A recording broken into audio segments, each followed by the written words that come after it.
Karena tadi ketika orang Indonesia baca kitab, itu orang Arab itu kagum, kok bisa ndak bahasanya baca secara benar. Bukan sekedar bisa baca secara benar. Karena memang dilatih sedemikian rupa di pondok-pondok. Makanya kita semua lah, yang alim di Indonesia itu kemana-mana ya pasti alim. Dulu putra Mbah Mun namanya Gus Zofur itu tahun pertama ya sudah the best di tahun pertama. Kalau tahun pertama the bestnya ilmunya bawaan dari sarang, dari keluarganya. Gus Najib mondok di Said Muhammad tahun pertama sudah dipuji sebagai yang teralim karena ya sanggup. Kalau dipujinya tahun ketiga, tahun keempat kan mungkin dapat dari sana. Ini tahun pertama. Saya ulang lagi tahun pertama. Karena pengajaran di Indonesia itu luar biasa di pondok-pondok ini. Makanya kalau dalam anekdot pondok itu cerita-cerita lucu itu. Ada orang Jakarta ngaji, setelah di kelas itu pelengahan terus. Melihat jendela, lihat pintu terus. Lama-lama gurunya marah. Kamu diajarin kok ndak punya sopan, melihat pintu terus gak memperhatikan guru. Anak Betawinya jawabnya lucu. Habis Pak Guru bohong. Kenapa ya? Kamu Pak Guru bilang Ja'a Zaidun, Zaid datang. Tak lihat gak ada yang datang. Setelah itu contoh nasab kan ro'a itu Zaidan. Saya melihat Zaid, saya gak melihat Zaid. Contoh ketiga yang jar kan maror tu bi Zaidin. Saya berjalan ketemu Zaid. Pak Guru diam di situ gak jalan-jalan. Jadi saking detailnya Indonesia itu diajari. Kalau rofa Ja'a Zaidun, kalau nasab ro'a itu Zaidan, kalau jar maror tu bi Zaidin. Nah si murid Betawi ini karena pertama sekolah, ngiranya gurunya itu cerita, Zaid datang. Makanya dia lihat pintu terus, mana katanya datang kok enggak datang-datang.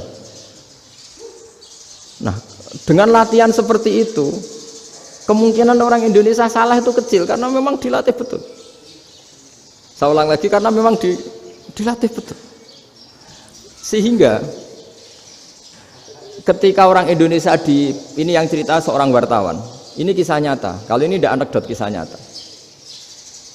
Ada wartawan internasional meliput Ramlah. Ramlah itu di Gaza, di Palestina. Wartawan Indonesia ini hanya bisa bahasa Inggris.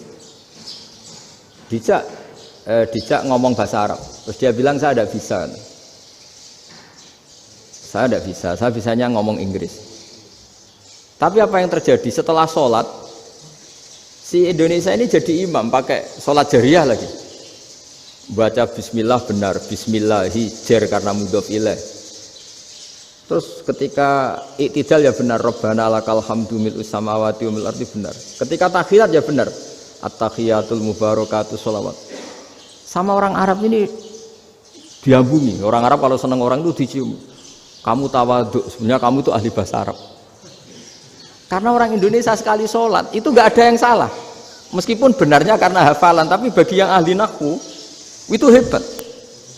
Misalnya kita kalau ngapalkan kan bismillahi, bismi jar karena ba, Allahi jar karena mudhof ilaih, ar-rahmani jar karena sifat, ar-rahimi karena sifat, alhamdu rofa karena mubtada, lillahi jar karena ada huruf jarli, robbi jar karena sifat. Sebetulnya tidak karena pinter, tapi karena hafalan. Tapi orang Indonesia hebatnya itu benar terus. Rabbana lakal hamdu. Ya kan, alhamdu rofa, terus mil'us samawati ya rofa karena sifat. Sehingga terus orang Indonesia kalau sholat di Timur Tengah itu dipuji karena makhrajnya ya benar, rofa nasabnya juga benar. Nah itu di negara lain tidak ada nggak Indonesia. Orang Cina itu sering bikin marah orang-orang Arab karena kalau dongo itu nggak fasih kayak orang Indonesia. Orang Indonesia kalau dongo ya Allahumma, Allahumma, tohir, tohir, qalbi, qalbi. Orang Cina, ini yang jadi guyon di Arab. Allahumma, Allahumma, tahir, tahir, kalbi, kalbi. Gitu. Itu kan bedanya jauh. Itu orang Arab pertama membiarin. Lama-lama, kalbun-kalbun entak. Gitu. Maksudnya asu-asumu. Gitu. Karena dia bilangnya qaf itu kaf. Jadi kalau Allahumma do Allah tohir, kalau aturi nyucekno panjenengan kalbi ing asu ingsun kan. Tapi kalau qalbi itu ati ingsun, tapi kalau kalbi anjing ingsun. Bedanya qaf sama kaf. Ana arah-arah ya, kelbon entak. Asu-asumu, maksudnya kan. Tapi padahal orang Cina itu paling dilihat tagnya, ya pakai kof. Orang Indonesia enggak, mulai kecil dilatih, sak fase-fase. Sampai ya sulit betul latihan Fatihah itu. Kalau di Kudus malah sampai 3 bulan Fatihah. Sampai at-tahiyyatu, kurang lagi, kurang bersih. At-tahiyyat sampai gitu. Sampai ada cerita itu orang dipanggil maftuhin itu enggak melengak, harus maftuhin. Baru melengak. Tapi barokahnya itu orang Indonesia kalau dongo memang benar-benar Allahumma tahhir qalbi. Ya Allah sucikan hati kami, bukan tahhir kalbi. Karena sekali jadi kaf itu maknanya anjing saya. Ya Allah sucikan anjing. Jadi ini orang Indonesia. Jadi kata Mbah Mun, dawe Mbah Mun, illaka fatal linnas, bahwa agama ini milik semuanya. Itu diantara bukti Allah menghendaki atau mendesain Islam seperti ini, orang yang belajar di Indonesia itu pengetahuannya Islam, pengetahuannya tentang Islam itu tidak kalah sama yang belajar di Al-Azhar, sama yang belajar di Arab Saudi. Makanya ini PR-nya UMM, PR-nya IAIN, PR-nya UIN. Bisa enggak sealim mereka dalam bahasa Arab? Nah, bahasa Arabnya man anta, ana zaidun. Jangan sampai, karena kita di sana ini kadung dibully. Orang Arab tuh kalau bully kita, sampai tak kasih cerita. Itu ngawurnya Masya Allah. Kata dia, ada anak orang Indonesia haji. Si anaknya orang Indonesia yang dijotos sama anaknya orang Arab. Dijotos, dipukul. Singkat cerita terus si orang Indonesia nggak terima, anaknya yang orang Arab dipukul. Yang balas bapaknya. Orang Arab tanya, lima ada dorobta ibni, kenapa kamu mukul anak saya? Itu orang Indonesia bahasa, wah aku biasa. Jadi hanya bilang gitu. Artinya anak saya dihada ya maka tak ada. Bahasa Arabnya gitu. Anak saya dipukul maka saya balas mukul. Itu orang Arab mantuk-mantuk oh gitu. Paham? Suatu saat ada orang Indonesia itu sama orang Arab itu dilus-lus itu ya digini-giniin. Karena dia latihan bahasa Indonesia, latihan bahasa Arabnya itu masih mufrodat. Jadi kalau ngartikan yadun itu tangan, saro itu jalan. Jadi kalau jalan ya saro-saro.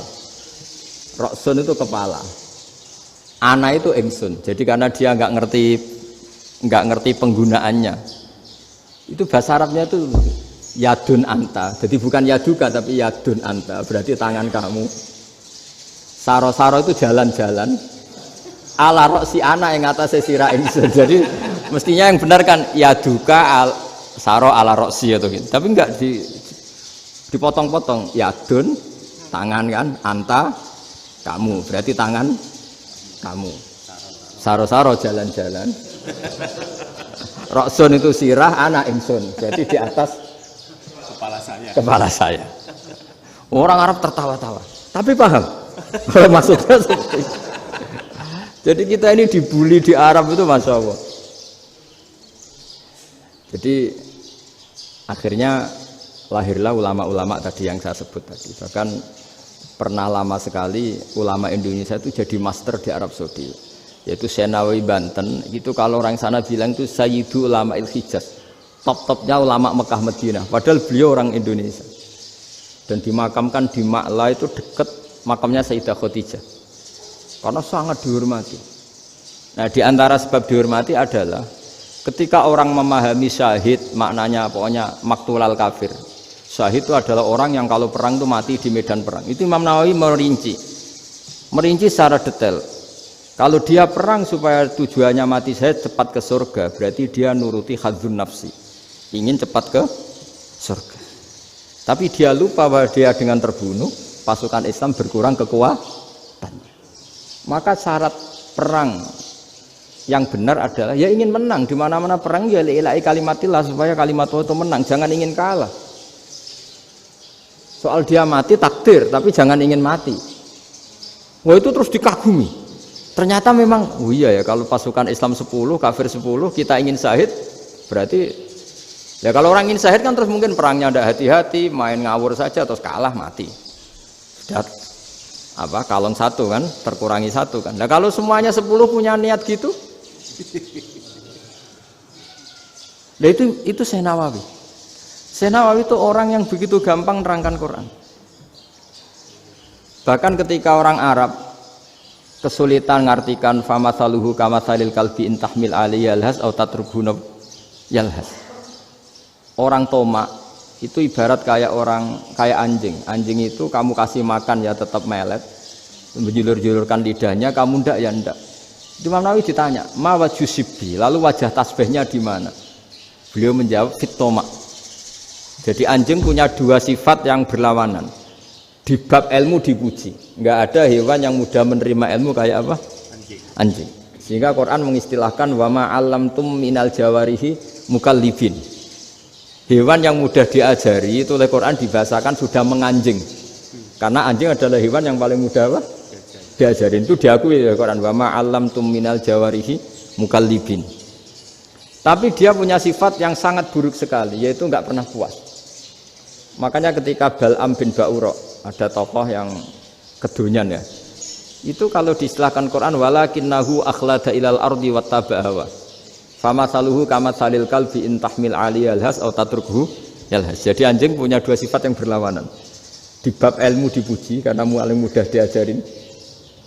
Itu saya pernah ke Malaysia, diceritain sama polisi Malaysia. Anjing itu saking cerdasnya itu bisa deteksi CD palsu sama CD bajakan, asli sama bajakan. Itu kan gak kebayang. Kalau narkoba mungkin masih ada bau khusus ya.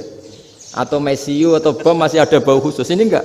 Anjing itu dilatih ngecek CD yang asli sama yang palsu. Wah itu kebablas itu pinternya itu. Itu harganya itu 1 miliar lebih. Paling mahal. Jadi mungkin bisa deteksi ini dosen betul apa abal-abal itu bisa. Itu kiai betul apa kiai pesanan itu mungkin bisa.